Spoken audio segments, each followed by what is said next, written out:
Tilt and don't die. Tilt to Live 2 kind of does what it says on the tin, I suppose.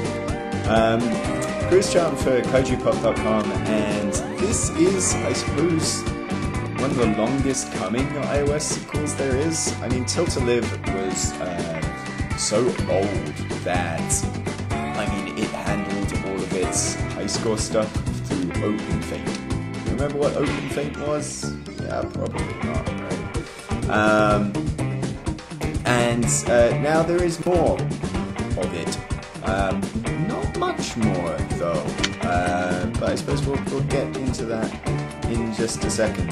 Tilt to Live, the original, was kind of one of those very, very early, not too, I think it was 2009. It was an early sort of showing to say, you know, hey, here is what the App Store can do in terms of gaming, and it's you know, it opens itself up for new opportunities, and it was something that really demoed just the capabilities of iPhone as a gaming platform really, really well. And Tilt to Live 2 kind of does a bit more of that so far. I mean, I haven't played very much of it, but basically, you know, I'm fairly early on here. The idea is here that, first of all, I'm going to have to set up my calibration here, because tilt is incredibly important. It's called Tilt to Live after all, so you do have to really finely calibrate everything before you play every single time. It's a little bit irritating, especially if you change position, but the idea is, yeah, I mean, you have to tilt to live. You have red dots coming in from the side if you haven't played the original game, and then you have these power-ups which let you destroy those dots. So that's one of the new ones. It's like a big lava. That's kind of, this nuke is old, the bullets red is fairly familiar as well. Here's another new one. It's a lightsaber. Oh god, that's terrible. That's really embarrassing. God, something about playing while talking at the same time. Let's try that again. Let's go. So yeah, I mean, apart from the fact that it does look a little bit prettier, there's only so much. There's only so pretty thing, but the Tilt to Live, yeah. It is super familiar, and it's kind of your. It's got the Tetris problem, right? There's only so much you can do with the formula of Tilt to Live. And mainly that's just adding new power-ups like that one, which lets you build up a sticky shield and lets you get bigger and bigger as your shield grows.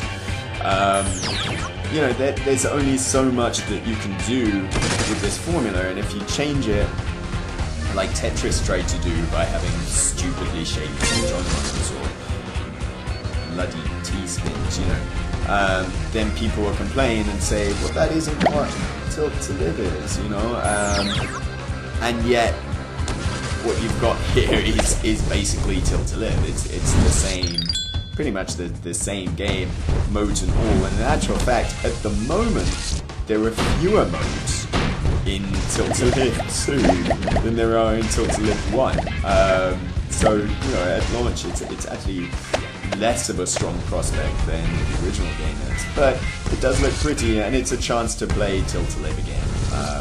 You know, that's one thing that's going on, is the original game is fantastic. And it's fun playing now with these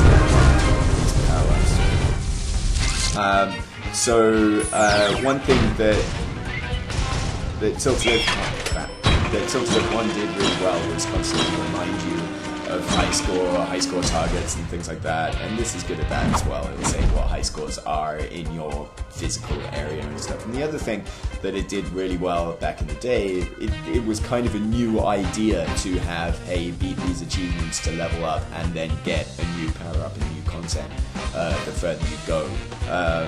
It's now it's been kind of copied over to a whole bunch of other games, of course, but you know, it's back here, and that's cool. So it's got a disguise.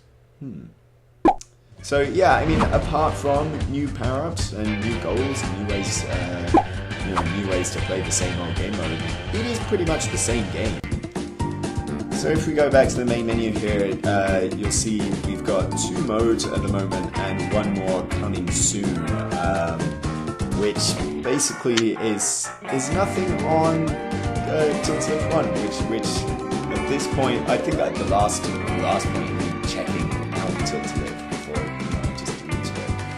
There were 4 game modes because there was this weird sort of escalating difficulty thing where you had to keep up chains.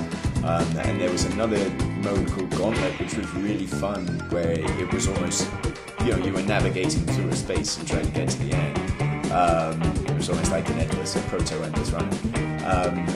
And those 2 modes aren't there in this. All we've got right now is regular sort of classic mode and Code Red, which was, in the first Tilt Lift, it's just a super hard version of the original game. So it seems really weird that this has been such a long time coming, and yet it's no different at all, actually. It's more of the same, and that's fine. As I said, Tilt Lift, great game, still is a really good game. This still is super fun. But for the time being, for the time being, actually, if you haven't played Tilt Lift, you're better off getting Tilt Lift 1. Here's one other new bit, you sort of ping off in the place, and you can hope that you sort of land in the area that gives you a screen to play. But yeah, I mean, it's a little bit disappointing. I was really good.